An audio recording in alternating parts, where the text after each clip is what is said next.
Good morning, good afternoon, and hello, everyone. Welcome. It is Friday. We have made it to the end of the week, and look who has joined us. It is the boss himself, Stone Loki. Welcome, kitties, boys and ghouls. Very good at that. Well, I love Tales from the Crypt, so we're gonna. Yes, as you can see, guys, we are going to talk Tales from the Crypt, and I couldn't think of anyone better to us to join me today than Loki. I knew he was a big fan, so a massive, massive thank you to him for joining me. Really appreciate it. Who wasn't a fan back in the day? Anybody that grew up in the late '80s and the early '90s that did not sneak out to the living room to watch this, everybody snuck out to the living room to watch Tales from the Crypt on the weekends. It was like the thing you did, when the Crypt Keeper was like, "Welcome, boys and ghouls," you knew he was talking to you. He was talking to you, the kids that stayed up late and watched the show, not the parents, laying in bed watching it. It was the kids that snuck out in the living room to watch the Crypt Keeper and to see boobies on Tales from the Crypt. Exactly. They knew exactly who their audience actually was, and it was kind of breaking the fourth wall, and I loved that.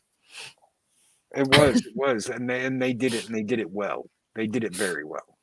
They really did. But before we jump in and kind of really go into a little bit more in depth of the show and the characters and the amazing, amazing cast that they had, let me say hi to everybody. So we've got Project Storytime. Hello, Dave Bob. Big thank you to Loki, Dave Bob, and Rambling Canuck for that show earlier. We'd have a lot of fun with that. Absolutely. And hello to Gun Bunny. We have got the Bash Brothers, Mark and Chris. Hello, gentlemen. Phoenix Tangent. And a big thank you to Phoenix Tangent for the super chats. I missed them the other day, but thank you, sweetheart. Really appreciate those. DJ Ronnie D, good to see you. We have got, who else has we got? D-Bud Martin, good morning to you. Keely Chow, Roll Tide Keely, good to see you. Rab Marshall, hello there. Let's see who else we've got. Let me scroll up. You guys were busy today. I saw Deadman walking earlier. I saw Firefly. Hey, Firefly. Good afternoon. Good to see you. Gun Bunny. Hello, sweetheart. Good to see you as always. Nerdporial Lifeform. Good morning to you. And Nearsighted Cyclops. Hello, guys. Welcome. And Perez. Good to see you. So, Loki, I'm guessing that you were definitely one of those kids that kind of snuck out Oh, hell yeah. to watch it. Hell yeah. Yeah. Oh yeah. Me and my buddy Chris would sneak out into the living room and the late hours of the night and just in time to get the intro. You had to see the intro. Da da da da da da da da da da da da da. And like you said, the Crypt Keeper was talking to you. It was the kids that were staying up, like boys and girls, and kitties.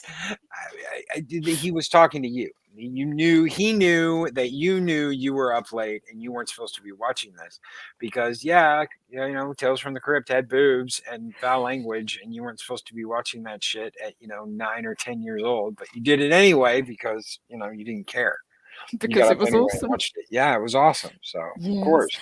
And this was shown on HBO, wasn't it? That's why it was uncut. So that's why you got the violence, the nudity, the language. Oh yeah, and it wasn't even the stories that kept you watching. It was the Crypt Keeper. It was the Crypt Keeper. The Crypt Keeper is why you got up and why you watched it, because you wanted to see what he had to say, and you wanted to listen to the Crypt Keeper. So when he was like, "We got this one," whatever, Demon Night, or whatever it was, you just wanted to hear the Crypt Keeper do the intro, and after that, you didn't really care what happened as long as you got some gratuitous violence, blood, and sex. You were all good.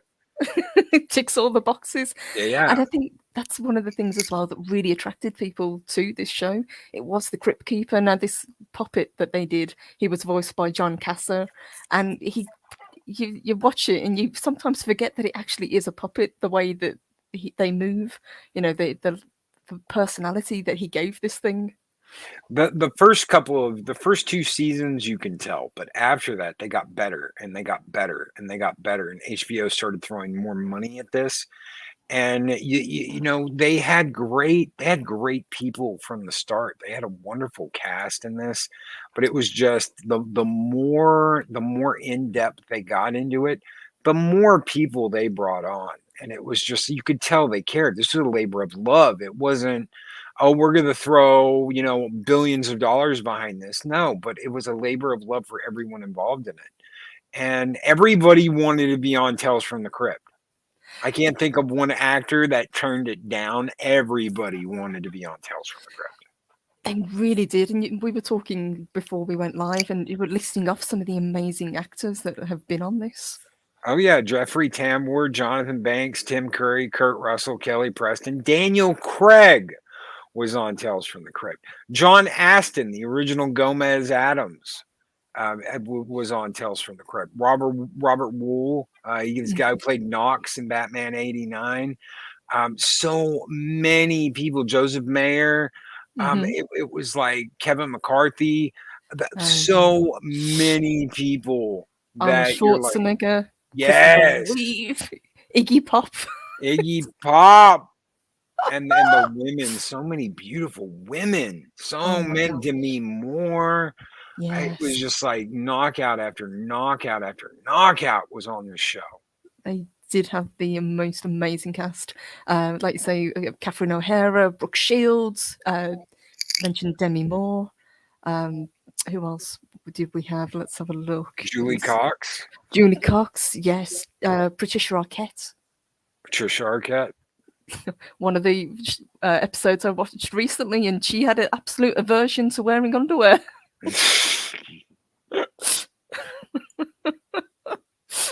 But like you say, that's one of the things that, you know, kids knew that they weren't really supposed to be watching it, but they didn't care anyway. Richard Donner was in 3 episodes. Robert Zemeckis.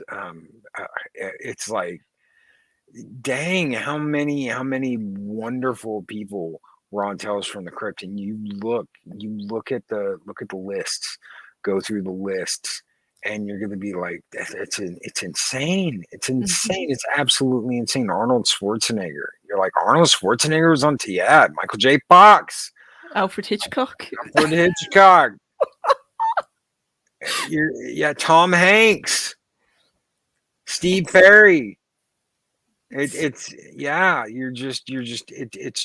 insane. It's absolutely insane. It is. The people that were a part of this, that made this.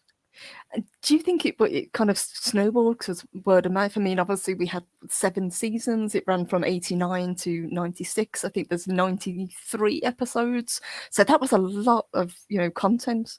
Do you think because it became so popular and because people seemed to have so much fun doing these little anthology episodes, everybody, as you say, wanted to be a part of it? A little bit like being on the Muppet Show.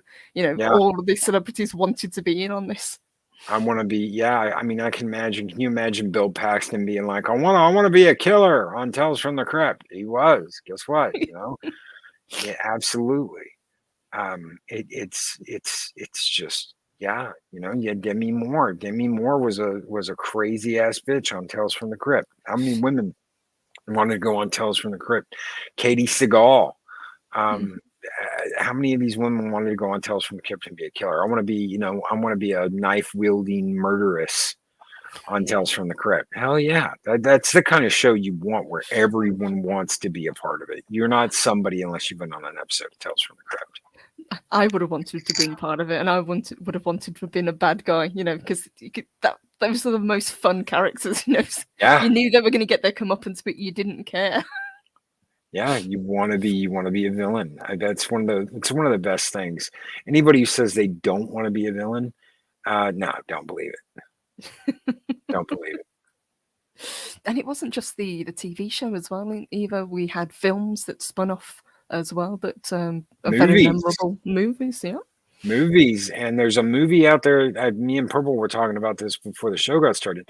There's a Tales from the Crypt movie that happened in 1972. It was filmed in Britain. It does not have a undead crypt keeper. The crypt keeper is actually like a human being. It's not a puppet. And there is a episode in this. It's kind of like the Twilight Zone movie, but there's an episode in this called All Through the House. And it is an escaped mental patient dressed as Santa Claus. if anybody remembers, one of the debut episodes from Tales from the Crypt was about a escaped mental patient dressed up as Santa Claus. Mm-hmm. The wife kills her husband at the beginning of the episode, and then she's hunted down by this crazy escaped mental patient in a Santa suit. Um, that is the very first Tales from the Crypt movie. It is not Demon Knight. A lot of people will say Demon Knight is the first Tales from the Crypt. No, this is even called Tales from the Crypt. Mm-hmm. So And I would consider myself quite a big fan, but until Loki told me about it, I didn't even know it existed because it went so under the radar. And now that's one that I'm going to have to look up.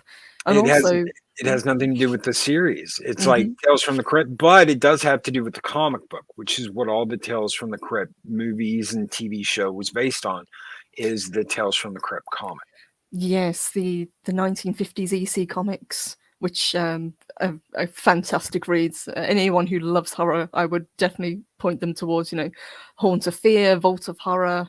Um, I think Twisted Tales was one of them. Any of those from that kind of era, really, really great story. And as you say, a lot of these episodes were lifted directly from these comic books.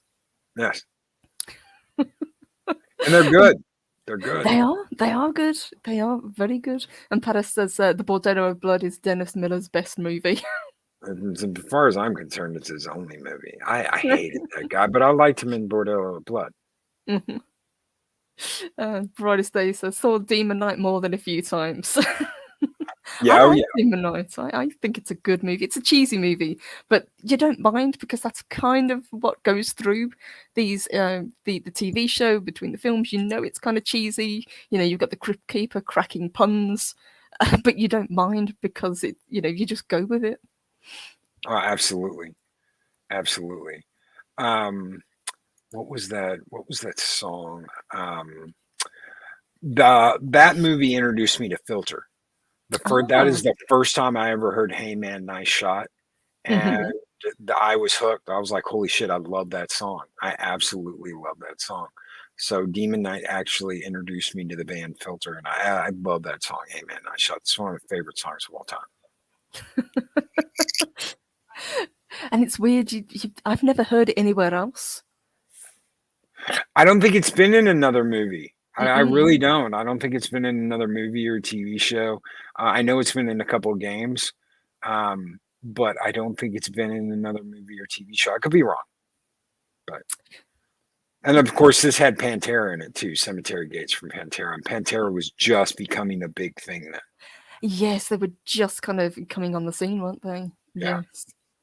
And Ferris says Purple Valkyrie, highest selling horror comic of all time, even after the explosion in the 70s of horror comics. That I believe, I think it's because one, they did it first and they did it the best. So anyone who loves horror, I would always point them towards the EC comics. You can't go wrong with them. And Boris Day says that was Stilter's breakout hit. yep, yep. That was the song that got them attention at the beginning of that movie. That it's that bass riff. There was never nobody done anything like that. That bass riff was very unique. So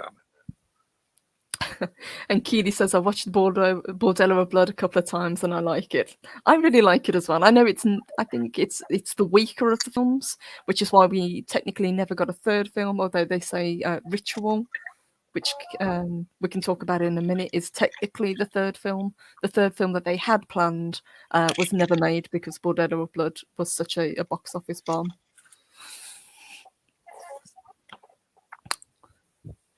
If I remember correctly, it was something to do with zombies, wasn't it? That they were supposed to have been the third film. yeah, and then they did the Jamaican movie. And they released it in 2006. They filmed it in 2002, released it in 2006. Yeah, so I think even a lot of people don't even know that that film exists. Like you say, it just went straight to DVD release. But what are the episodes that kind of stuck out in your mind, Loki? Are there any that you have favourites of, or was it more the whole idea of this is a little bit, we shouldn't be watching this, but we don't care anyway? That that first season is magic.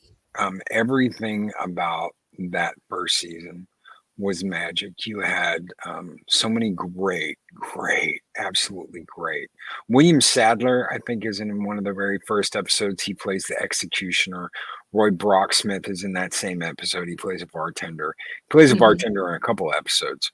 You had you had such a good cast that first season. So many great people guesting, and so many good episodes. You had the executioner. You had the episode with Demi Moore. Um, there was Yes. there was one with I'm trying to remember her name. She played Marty's mom in Back to the Future. Uh, Leah Thompson. Leah Thompson. You had an episode, great Yes. episode with Leah Thompson. Um, when you think about Tales from the Crypt, at least when I think about Tales from the Crypt, those are the episodes I think about. I think about those breakout episodes, and Hmm. um, there was just such a great cast, and some of those people you didn't know a lot about back then. Hmm. You might have been like, oh, cool, Leah Thompson from Back to the Future, but then you'd get into you get into something like William Sadler. You don't know who that William Sadler was back then. No, I didn't know. Hell, I didn't really know who he was until Die Hard 2 and Bill and Ted's Bogus Journey. But now I see him and I'm like, oh my holy shit, I forgot he was in this. And you're like, oh great. And, you see Richard Donner in there, and Yes, you and see, he directed as well. Yeah, we had some yeah, great directors. You know, Robert Zemeckis, Richard Donner, Tom Holland directed episodes. it's just, yeah, it's insane how many people were involved in this. Yes, you bring up the first season, and I've watched a few recently from the first season because I've been going through and just kind of picking them out at random.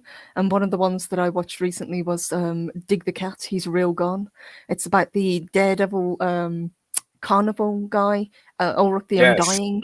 Yep. And that's directed by Richard Donner. It's a great episode, and it's got a really fantastic twist at the end where Yeah, you find out that the guy can't actually count, which is that's pretty right. funny. It's amazing that they were able to do this. And when you go through, they can't do this again. You've got Joe Mhm. Pesci, you got Margaret Kidder, you got Timothy Dalton, Malcolm McDowell. You cannot recreate this. This is not something that you could recreate today. This is very much of its time. Yes. I was going to ask you that. As I say, do you think that, given what's happening now, do you think that they could recreate it? Because I absolutely don't think they could. You wouldn't No, no, get the same magic. no, you wouldn't get the same magic, you wouldn't get the same care, and you wouldn't get this just insane cast. This insane cast of people. It's like everyone wanted to be in this. Everybody wanted to be in this. And I don't think Hollywood could do it today. I don't think they could take it because everyone in Hollywood today seems to have a big head. They can't get through the door. They can't walk through a door without, squeezing their head through it. And you're not gonna get this insane guest cast because they're gonna want to be a star, they're gonna want to be center stage, they're gonna want to be up front, or they're gonna want to be something, and you're just not gonna get it. I would absolutely agree with that. Like you say, there was some huge, and at the time they were big stars. I mean, like you say, Schwarzenegger, for goodness sake. Could you imagine Schwarzenegger being on any small budget TV show nowadays? No, no, Mm-mm. absolutely not. He's like, we're going to pump you up on Tales from the Crypt, yeah. And you're like, what? It was an episode about getting old too. It was an Hmm. episode about some old dude like buying body parts and becoming, ripped and young again. It was such a weird episode. It was, and one of the episodes that I watched recently, it had Christopher Reeve in, where he's you think of him, Superman, but he's playing a bad guy, and Yeah. it's such a weird thing to see him play, but And it I was mean, wonderful. if I got that call, the agent calls you, hey, listen, we got a call from HBO. Oh, cool. What are they up to? Well, they want you to come in and they want you to be this evil person on Tales from the Crypt. I would be like, yes, done. I Oh don't even need yes. to see the script. Just yes, tell them I'll be there. You don't you want to know about money? No, I don't care. I'll just do it. Whatever they pay me, it'll be my. You won't get that today. You won't. It's just not going to happen. It's not. That's not going to come out of the giant heads over in Hollywood today. It just won't happen. No, they wouldn't put ego aside just to be a part of something Mm-mm. as even something as great as Tales from the Crypt was. Some of the other episodes that I watched recently was the one with Patricia Arquette, which is called Four-Sided Triangle from season 2, where she's playing a farmhand. She's being hit on by the farmer. Oh He's God, yeah. He's got this horrible wife that's always berating him, and she falls in love with a scarecrow. Yep, a scarecrow, and the farmer ends up becoming the scarecrow so that Mm-hmm. he can make love to her, and then he ends up getting stabbed to death by his wife, who doesn't even know that it's him. She just it's weird. It's so weird. It's such a weird episode, but yeah, you got so many of these people playing so many weird roles. Clancy Brown is in this. If you like Kurgan and you love Highlander, I'd love Clancy Brown. I think he could be in anything. Oh, I do too. Yeah. And it's just like, Ernie Hudson was in this. Like I said, Bill Paxton, Lou Diamond Phillips, Martin Sheen, so many crazy, crazy, crazy people were in the show and a part of the show. Beau Bridges was in the show. He's also in a couple of episodes of oh God, the one that went up against Twilight Zone. That wasn't Twilight Outer Zone. Limits. Outer Limits. Thank you. Mm-hmm. Outer Limits. So, yes, also a fantastic show which I might cover in the future. I love Outer Limits. Twilight Zone always just about edged it out for me because I really, really love that show, but I really did enjoy Outer Limits as well. And that was another show that was you were up late watching. You snuck, you stayed up late to watch. I'm going to stay up late and watch Outer Limits. And kids don't have that today, do they? You don't have that show where you kind of sneaking out of bed. You don't want your parents to catch you, but you just have to watch this show because it's forbidden fruit. No, they'd shut it down. They'd shut that shit down. Oh, well, okay. Oh, kids are getting up late and sneaking out to watch a show. Let's cancel this show. We're not going to discipline our kids. We're just going to cancel the fucking show. Yeah. Yes. That's what you get today. Yes, far be it from, parenting or just let kids have a little bit of fun. No, they just pull the show and, cancel it, as you say, because that's how it goes now. Cancel culture is prevalent. No. And hello, 70s rock fan. Good to see you. He says, Skull, all you great people. Hello, guys. Welcome. Absolutely. I see everybody rolling in. Good to see you. Let's see if I can bring up a couple more episodes because I think a lot of people, they know this show, but they don't. Maybe they haven't watched it in depth, or they haven't watched as many episodes. So it's more like they remember it. But I think Gun Bunny in the chat said she's never seen this before. So if I can kind of point you in the right direction, I would love to kind of recommend this to people because I think once you kind of get into it, it's something that a lot of people would really enjoy. And Mark makes a good point. Amazing Stories was another good one. I forgot about Amazing Stories. Yes. I think that was Steven Spielberg. I forgot all about that. Late 80s, early 90s had some fantastic shows. It really did. But one of the episodes that I watched also recently was the one with Demi Moore. Playing an absolute cow. All she wants is a rich husband. She wants to marry and then she wants to inherit. She doesn't want the husband, so she goes to a fortune teller who tells her that you're going to meet this guy. He's going to inherit this huge fortune, but the guy that she meets is an absolute slob. She cannot stand him.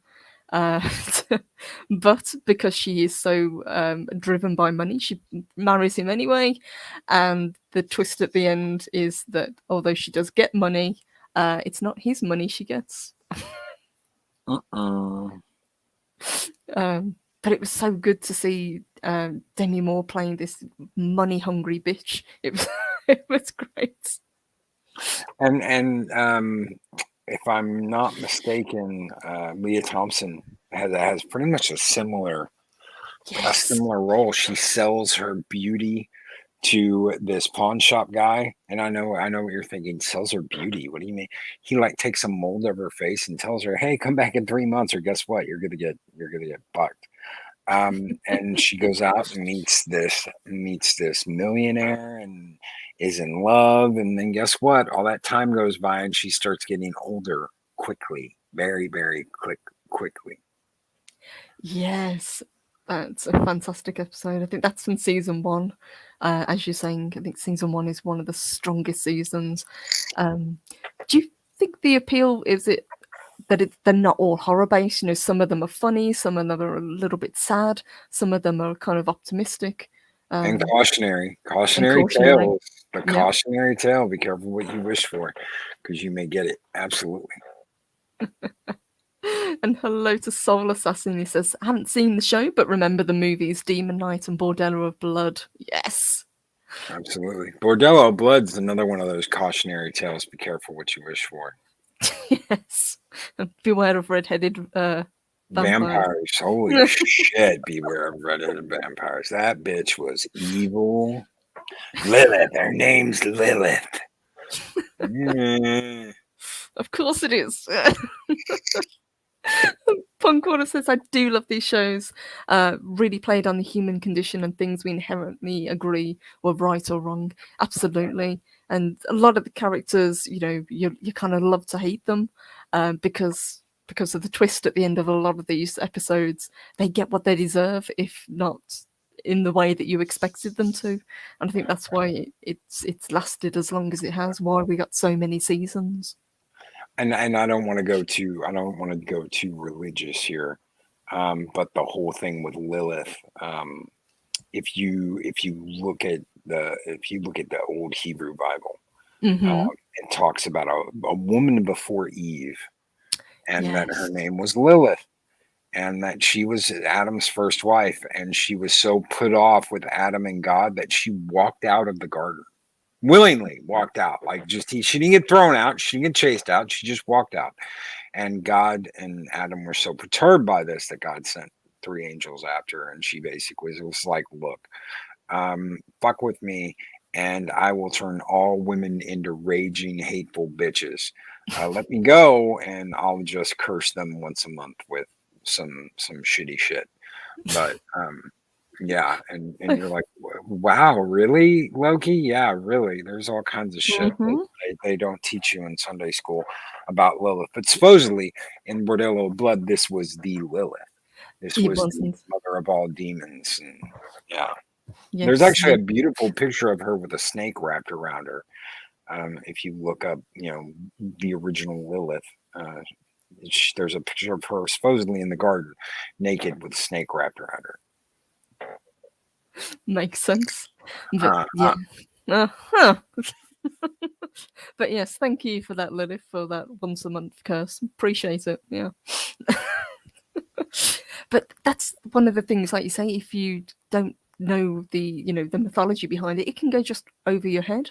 But just digging a little bit deeper into some of the subtext that they put into these stories, as you say, it's allegory, it's cautionary tales, and I think that's why they work so well. Yeah, absolutely. Yeah, absolutely. The one with God, what's his name? William Sadler. That Hmm. first one about the executioner. This is a guy that executes people. He gives them the chair. He puts them through the electric chair, and he gets let go from his job. He's like, he gets a call and he goes into work, and the warden's like, "I'm sorry, but we're not going to do punishment like that anymore. Hmm. It's been made. It's illegal now in the state. We're not going to do punishment. We're not gonna put people to death anymore." And he goes off and starts doing it on his own. Yes, he becomes a vigilante, I guess you would call him. Yes. Yeah. Yeah, the man who was deaf. Great episode. And gets caught and gets given the chair Yes. because they reinstated the death penalty in the state again. So yeah, it's just one of those. It's one of those things where you're like, wow, I just cannot believe it. But great episode, wonderful episode. It was, and one of the things that I noticed in the final season, all of the other seasons they're filmed in America, but the last season was actually filmed in the UK. So it's very, it's a really big British cast, which was a little bit of a weird kind of switch. Yeah, One of I think it's the first episode in the last season. I think it's called Fatal Caper. A elderly lord, he's dying. He's got a really weak heart, and he has this stipulation that if his two sons can't find their brother, their long lost brother Frank, in a certain amount of time, they don't get the inheritance. It's got Bob Hoskins in and Natasha Richardson and Leslie Phillips. It's a really, really great episode, and it really highlights just how awful some of these characters are. yes, It's a really satisfying end, and actually an ending that I didn't see coming, which was great. So, but I was surprised, and I think that's why a lot of these work so well. well, Punkwaddle brings up the intro too. That intro by Danny Elfman and the outro that really makes the damn it sets the tone. You know, with the spookiness. Da, da, da, da, da, da, da, da, da, da, da, da, da. You've even got people that hum that on the show. You're like, wait, is he humming the intro? Are they whistling it? And you're like, oh my god, yeah, because it's that popular. Everybody knew what the hell the intro music was. You know, everybody knew that song. If you didn't know that song, you were living on fucking Mars in the 90s. If you didn't know that song, you walk in anywhere and start going, everyone's going to follow that. It was just one of those crazy ass things. It's catchy. Yes, Moons of Madness. It's absolutely catchy. It really is, yeah. It's iconic, and as I said, I didn't realize it was Danny Elfman until I saw it in the credits. I thought, that makes a lot of sense, having seen it now. But that intro and outro is also kind of iconic when it goes up through the castle, down into the crypt, and then the casket burst open, and out comes the crypt keeper cackling. Yeah, yeah. Love it, absolutely love it. And Soul Assassin again brings up a good point. All of the puns. Yes. Now you think it would have kind of worn thin after so many episodes, but it didn't. I think that's one because of the character that John Cassell gave the Crypt Keeper. You couldn't help but like this character, and two, they were actually really well written. Some of them were pretty clever plays on words. Oh yeah. Oh yeah. Oh my gosh. And Gogo13, thank you, honey. He says, Tales from the Crypt, I can still hear the skeleton laughing. Hail, Purple Valkyrie and Loki. Skull Let's and headshot. go. Absolutely, brother. Skull to you too. Thank you, Gogo. Much appreciated. Uh, but you bring up the not just the kind of music for the theme tune. The music throughout the show was actually pretty good. It was. I always think that music, if you don't notice it, if it's not kind of in your face, then it's really well done. And some of the orchestral tracks that they added to some of the episodes were really, really well done. And that was a theme. It really was in the late 80s and the 90s. They had this theme of we want the music to be there, but we don't want you to immediately notice it. It's why all that synth music got taken out of Star Trek The Next Generation after the first, like, I think it was the first season or the second season, whatever it was. There was this music and it would almost overpower the show. Mm-hmm. Now, some of us liked that music. It was creepy. There was some creepy ass shit they did with that music, especially during Data Lore, when they're exploring that colony, and it's like dun dun dun dun dun. That was perfect. It was perfect. It didn't overshadow anything. It was creepy. That's what you wanted. That is everything you got with Tales from the Crypt. You got that underlining music that went with everything. It went with the entire flow of the show. It really did, yeah. It didn't take you out of what was happening on screen, but it was there in the background, just helping the plot, helping the pace along. Especially as you kind of got to the end of the episode and you get towards the twist, and it just kind of crescendos, and then you get it, and then the credits roll, or the Crypt Keeper comes back with the the last breakdown of what happened. And Punk Waddle nails it. It says you feel the music before you hear it, and it helps tell the story. Absolutely. Do you think that because they kind of sandwiched it, because it was set out almost like a like the comics, so you've got the intro with the narrator, I suppose you could call him, and then you have the action, and then you have the closing remarks. Do you think that helped the show work so well? I think he did. It was like, the Crypt Keeper's gonna talk shit, like with and all through the house. Okay, Yes. you've got the Christmas episode where this woman kills her husband, and then the escaped Santa, right? The escaped mental patient that's Santa.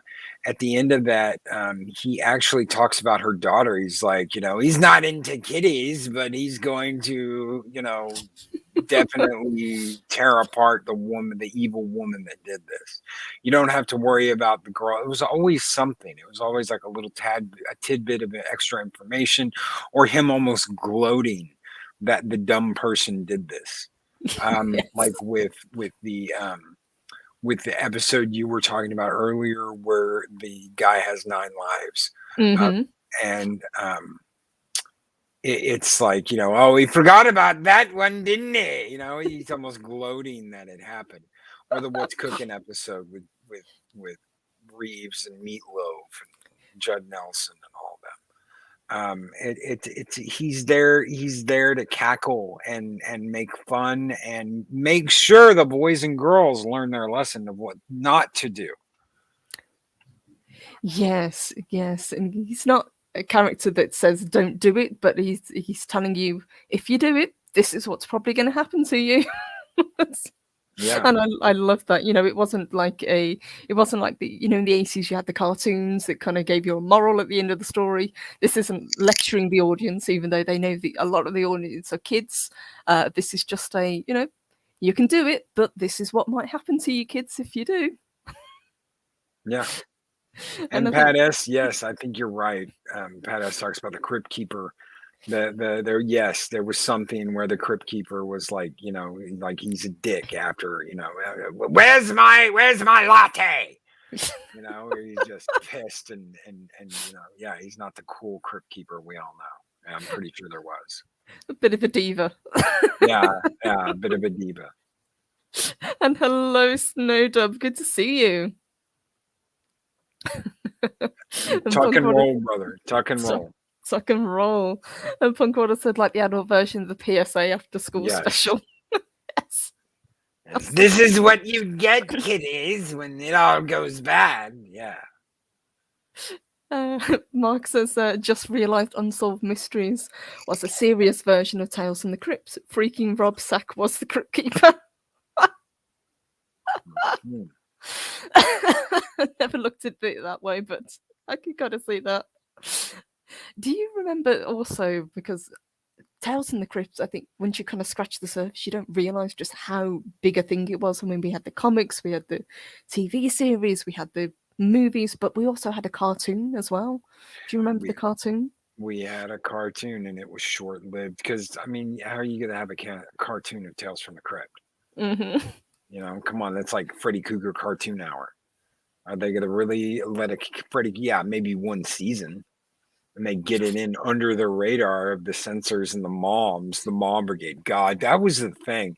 And it's like the Karen brigade now. It's getting it past the mom brigade to the Karen brigade back in the day. If you could do that for one season, you had a chance.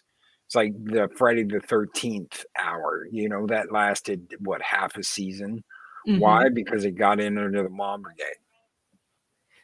Yes. Can you imagine trying to get past not just the censors, as you say, but, Karens nowadays?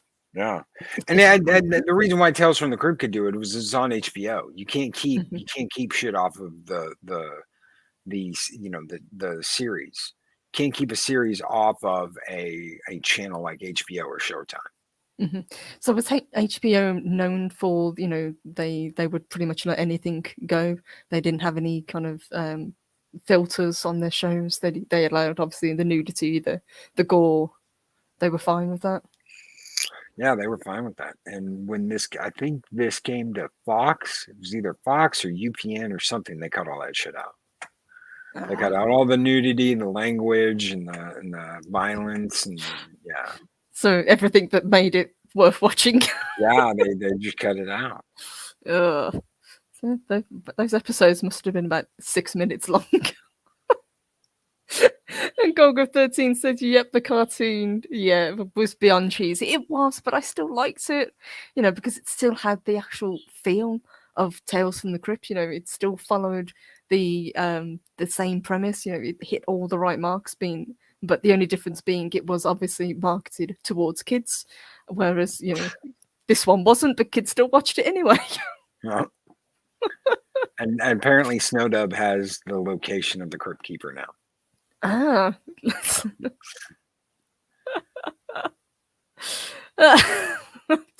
That makes sense. Thank you. I believe that. I believe that. That tracks. Well, at least he's keeping busy, I guess. Yeah. Would you say the Crypt Keeper is kind of an iconic? Because we've had horror hosts before. We've had Vampira. We've had Svengoolie. Would you put him in that kind of category? Oh yeah, Elvira. Oh yeah, Mhm. he's iconic. No one knows, but see, people still know who the Crypt Keeper is. Mhm. There are people who don't know who the hell Elvira is. There are people who don't know anything about the old, Monster Mash hour or whatever, the Monster Mash hosted by, some guy dressed up like a fucking vampire.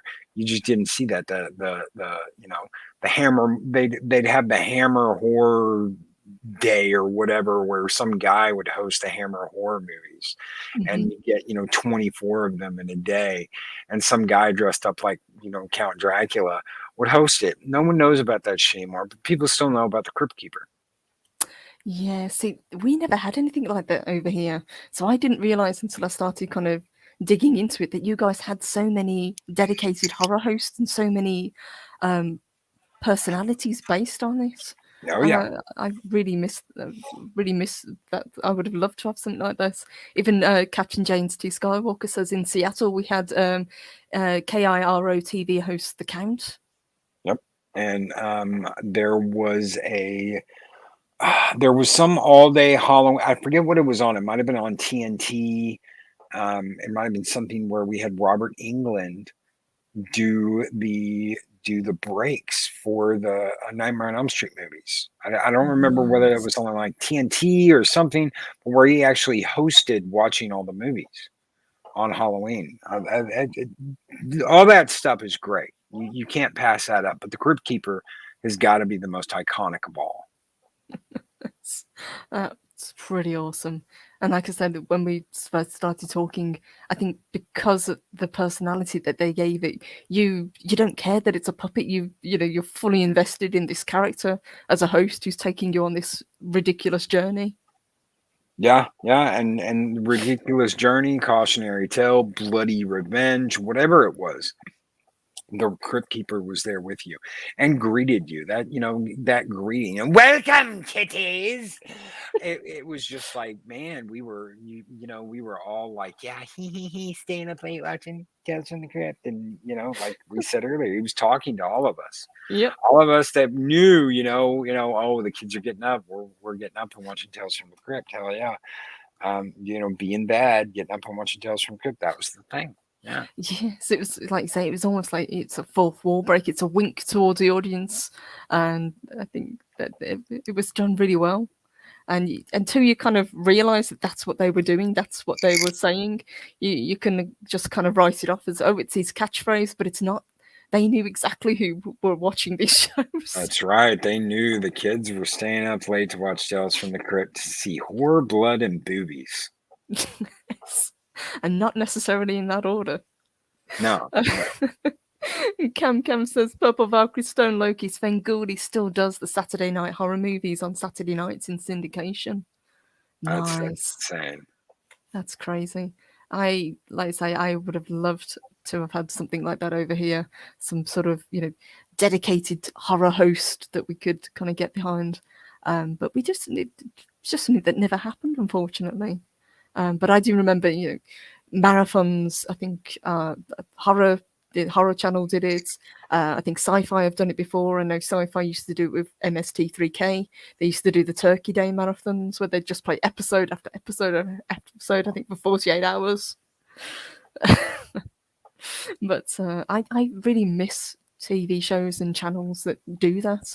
Um, and Shellback. Did I hear boobies? Yes, Yeah. yes. There it is. Boobies! Shellback, you have excellent hearing. Absolutely.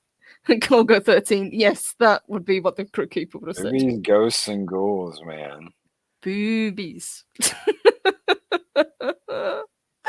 Project Storytime says in Pittsburgh we had a guy that took people into a dream realm every single episode. I think his name was Fred Rogers. I think Chiller is still around here in the States. That is cool. If there was something like this to make a resurgence, we were talking earlier, you said that you don't think it could happen because, nobody would take a chance on it. Would it be something that you would like to see, though? Would you like to see them bring it back, or would you think it was made in a time that was perfect for what it was? I think it was made in a time that was perfect for what it was. If they did bring it back, it's not going to be the same show. It's not going to have the same feel. You're not going to get the actors and actresses that were a part of it to be a part of it again. Even with the current day list of A actors and whatever, they're not going to come by and be a part of the show because it's just like freaking what's her name in Star Trek. Their heads are too big to get through the door. It's got to be about me. It's got to be me, me, me, me, me, me, me. Star Trek was always about everyone. Tales from the Crypt is very much about everyone. As much as we love the Crypt Keeper, there were so many people that came in and were a part of that show. You're not going to get that again. No, you're not, and that's a real shame. But I'm very glad that we got as many episodes and as many good episodes. Given that there were 7 seasons, 93 episodes, you think some of them, are going to be weaker than others, but you can go through every single season and find fantastic episodes to enjoy, and that's really hard. And I think that again comes back to one. They were well written. The people that made them obviously loved what they were doing. And 2, they were based on the comics. They were true to the source material.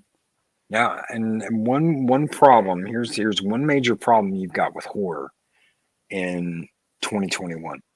Cell phones.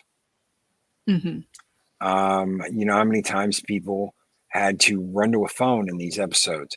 You know how many people picked up a phone and there was no one there because the line was cut, because something had happened, where they could not get a hold of somebody. You just can't do that today. It would be completely unbelievable if every episode no one had a cell phone or no one could pop up their cell phone and take a video of something crazy happening and prove that what happened was happening. How many times did you see a teenager run into a police station and they're like, yeah, right, whatever, sleep it off in the drunk tank? They had no evidence. Well, now you can't do that anymore because everybody's got a fucking cell phone. Mm-hmm. It's very, very hard to do that. It was, and I think that's part of the charm of the episodes as well. It is the whole idea of suspension of disbelief. But I think it could be done, but it would take really talented writers. And as you've said before on multiple shows, we don't have that kind of pool of talent anymore, or at least we don't seem to. All of the same writers seem to work on multiple different shows. That's right. They all get hired. They all get hired to do the same thing and write the same way and have the same topics. And let's get political. And you're gonna wind up with some chick chasing some dude with orange skin and orange hair down a hallway with a butcher knife. So. Yeah, can you imagine the current day politics in Tales from the Crypt? Because I can, and it would be absolutely horrendous. No, you don't want it. You don't want it. You don't need it. And, you don't even want them to try. That's one of the things as well that they did so well, because obviously it wasn't based on current day. You know, they didn't have anything in mind. They weren't trying to push an agenda. That's why it's aged so well. That's why even though these episodes came out, 80s to 90s to early 90s, you can still sit down and watch them and enjoy them because they've aged well. You know, they're not current day. I think that's where a lot of our modern entertainment is falling down. Yeah. Ponquato brings up a good point. Black Mirror is the closest you're going to get. They don't have the narrator, though. Mm-hmm. But yeah. Black Mirror was pretty good. They had some fantastic episodes. I really like the Star Trek based episode that they did. Oh my God, wasn't that a mind fuck? That was a great episode. Hey guys, we're stuck in here and we have to play along and do exactly what this crazy ass son of a bitch tells us to do, or he'll do some really wacky shit to us. Yes. And that almost had a kind of Tales from the Crypt twist at the end, which I really enjoyed. Yes, absolutely. Soul Assassin Alex Kurtzman presents Tales from the Crypt. Don't give him any ideas, for God's sake. Yeah, for God's sake, don't. Look what he did to Silence of the Lambs. Oh. That lasted, what, one season? I don't even think it had a full season. I think they cut it because it was how can you have a show about Hannibal Lecter where Hannibal Lecter's not in it? You can't say Hannibal Lecter, you can't talk about Hannibal Lecter, you can't mention Hannibal Lecter, you're never going to see Hannibal Lecter, but we're going to have a show about Hannibal Lecter. Mm-hmm. Yes, talk about a bait and switch. And DJ Ronnie D says, my pops and I enjoyed this show today as we used to watch the Crypt Keeper together. Oh, that's really sweet. I love shows that kind of bring people together. Obviously, Loki's in the past have talked about the connection that you had with Star Trek, and anything that you can sit down and enjoy with friends and family, I think makes it that much more special. Yeah. Keely Chow brings up R.L. Stein. Yes. Yeah. Goosebumps. Yeah. And Are You Afraid of the Dark? That was more for kids, but I thought that was pretty good as well. So we had a lot, and like you say, they really kind of pushed, especially on the HBO, obviously, because anything was allowed, what they could show, and I think that really kind of elevated this Tales from the Crypt. There was a release on Netflix not too long ago. Fear Street. Mm-hmm. That was not bad. That was not a bad little trilogy. It wasn't great, but it wasn't bad either. I've heard it was worth a watch. Definitely, it is. It's worth a watch. It's worth a watch. That's good. I always liked, and one that I'm probably going to talk about in the future, American Horror Story. I thought that was pretty well done as a series or several series. This isn't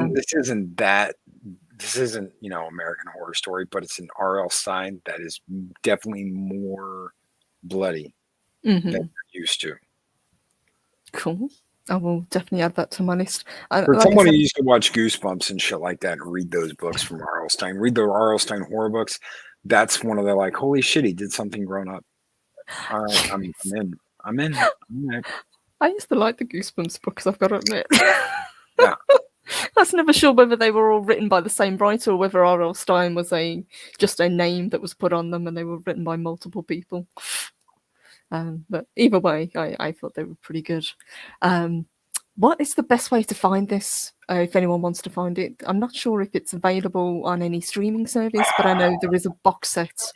There is a box set. I own the box set, and I'll tell you guys what is up with this box set. I was just at Walmart one day perusing the movies, and there it was. There was only one of them. It was $50. I bought it right then and there. I have never seen that box set again.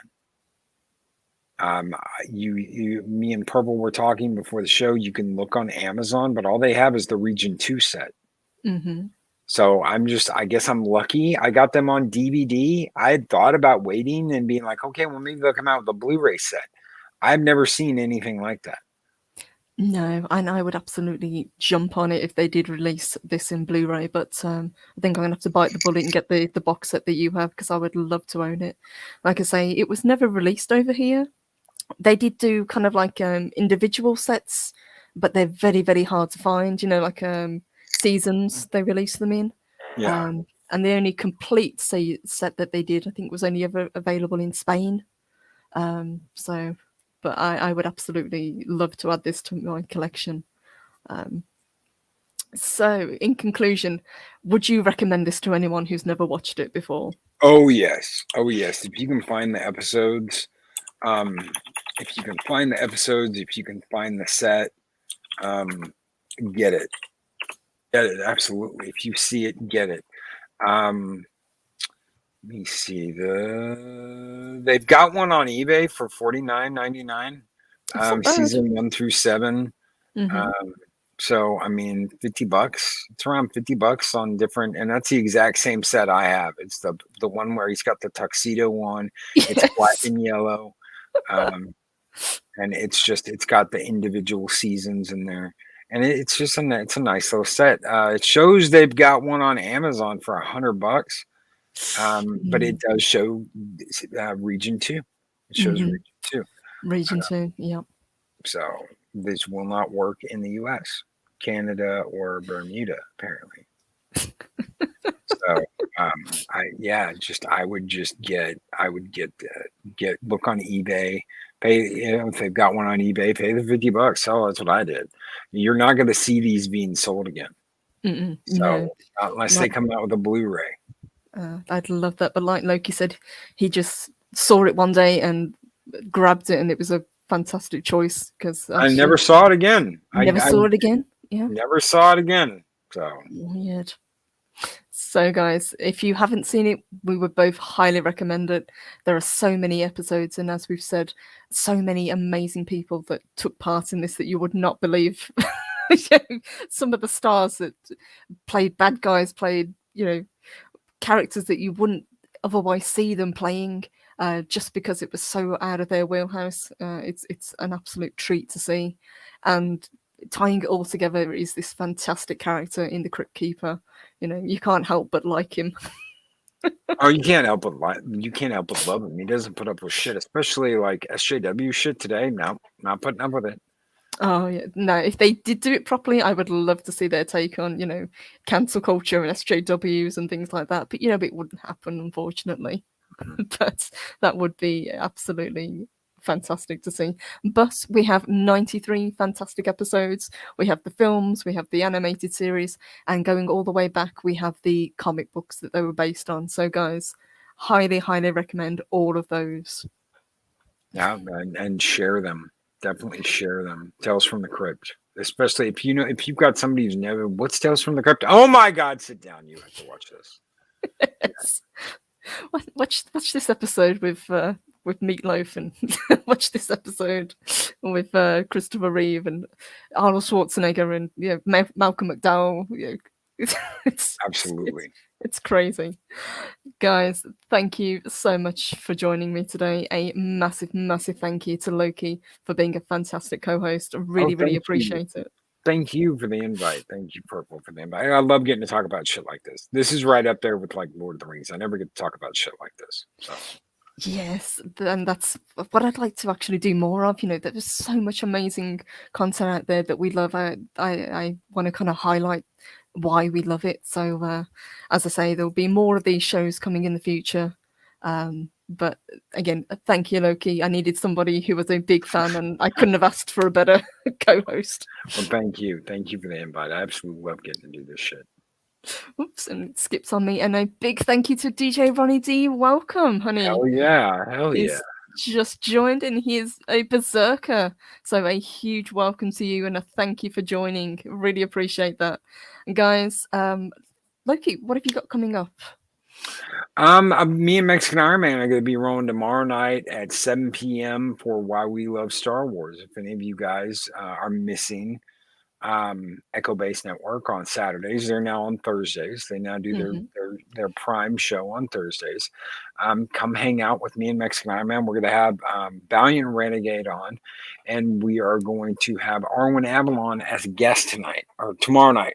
Tomorrow night. So it'll be Arwen Avalon, and it will be Valiant Renegade on as guest to let us know why they love Star Wars. And that'll be after the first hour. So it'll just be me and Mexican Iron Man the first hour, and then we'll have some popping guests. Awesome. So, guys, and that's it's changed times, hasn't it? 7 p.m. Yes, 7 7 p.m. p.m. Central Standard Time. Yes. Right, awesome. So instead of being at 5, it's now moved to 7. So guys, don't miss that. Always a fantastic show with Loki and Mexican Iron Man, Daft Puppy, or Daft Poopy, as he doesn't like to be called. Absolutely. So guys, have a fantastic rest of your day. Have a wonderful weekend, and I will hopefully see you guys on Sunday. I think I'm going to do a game stream, and as Loki said, he will be on tomorrow with Mexican Iron Man and guests, so don't miss that as well. Absolutely. See you, kiddies!